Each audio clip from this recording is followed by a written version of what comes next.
lot more than we think we know.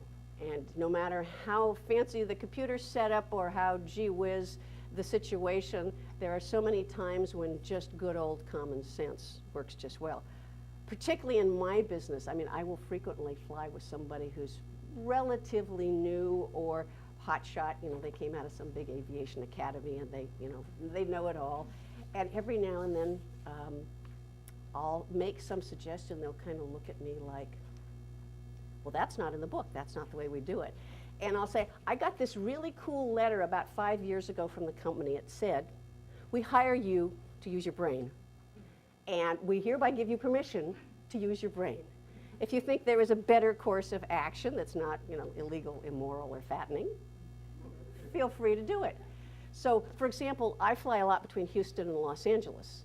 And in the wintertime, when the winds are strong, when you go from Houston to Los Angeles, if you go up high at the altitude they've planned for you, you've got this headwind that's, you know, 100 knots. And so I've actually sat there in the cockpit, and as we climbed up to that altitude, I would write down 28,000, 29,000, 30,000. I'd write all the altitudes down, and as we passed through them, we can see what the wind is. And I would write down all the winds next to it. And we'd get up to 34,000, and I would say, as it bumped along, I'd say, I think we ought to go down.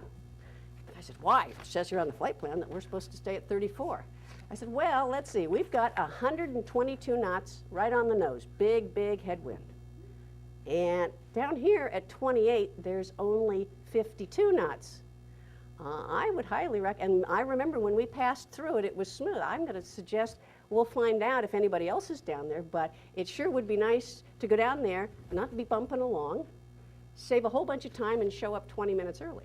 So I could end up looking like, you know, a great savior because the computer tells us, gee, this is cool. You're going to get there 20 minutes before you're supposed to. You're going to save 2,000 pounds of gas, and people will be happy because they aren't going bump, bump, bump. So a lot of it's using your brains and not being afraid to suggest it. Now, of course, the way you use it, you know, a little bit of diplomacy goes a long way.